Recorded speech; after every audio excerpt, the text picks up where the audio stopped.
Hello, I'm Shazlina here. So today I'm going to explain to you guys about one of the fundamental concept from the audit perspective, which is going concern. Do you know what is going concern means? Under the going concern assumption, the entity is viewed as continuing in the business for the foreseeable future. The term foreseeable future is not defined within ISA 570, but in the IAS 1, which is presentation of financial statement. IAS deems the foreseeable future to be paid off 12 months from the entity reporting date. In other words, going concern means assume that the business of the prepaid account is in a healthy and stable condition. The concept assumes that the accounts are made because there is a high probability to trade in the next few years, which means maybe it can be continue 1 year, 2 year, or 3 year depending on the business. Who is responsibility in the accessing going concern? Management and the auditor. These both have responsibilities in the accessing the going concern management. Management responsibilities. So management has some responsibilities that they must access and make the judgment whether the going concern over the perception is appropriate or not when they are preparing the financial statement.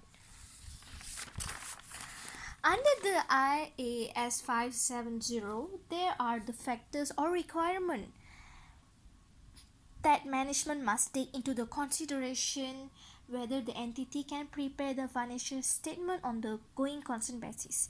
First requirement is management must assess going concern risks over 1 year period from the date of financial statement are issued. Secondly, external factors is the management must consider the size and complexity of entity to which it is affected by the external factor that affect the judgment regarding outcome of or condition. The management must consider the amount of funds necessary to meet the obligation. In other words, how much they need to pay the debt of each year. The substantial doubt.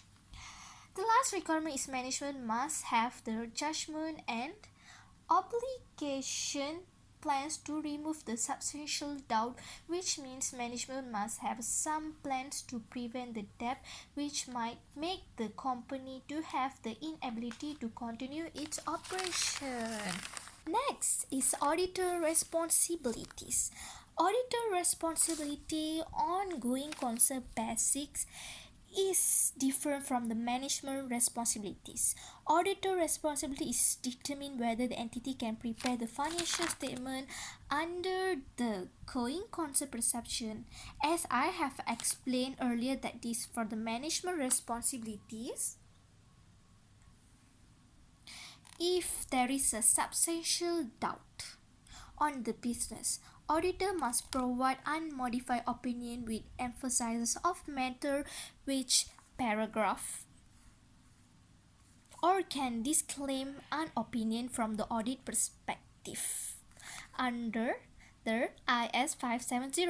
Before the audit disclaim the opinion, the auditor should obtain the sufficient appropriate auditor evidence to see whether the management has used the appropriately the going concern perception on its financial statement. Then, the auditor can conclude whether there is a material uncertainty about the entity's ability to continue as a going concern. Next is case study. Austrian Airlines. Austrian Airlines was an Austrian listed company whose principal activities were the operation of an airlines. In 2009, the European airlines market will be categorized by ongoing intensive competition, the streaming of excess capacity, and the continuation of the consolidation process in the sector. which is effect of the economic environment. Going concern principle, the Board of Management assumed that the contract concluded with Lufthansa on 5th December 2008 will be implemented on schedule and that liquidity and equity enhancing measure amounting to Europe 500 million will be subsequently carried out. If the preconditions underlying the agreement are not fulfilled or are fulfilled at too late a time, the Board of Management will not be able to assume the continuing existence of the company without alternative financing considerable uncertainty exist in that respect. So the transaction with Lufthansa was subject to the approval by the European Commission under the Europe competition law as well as Europe approval of restructuring aid. Thank you.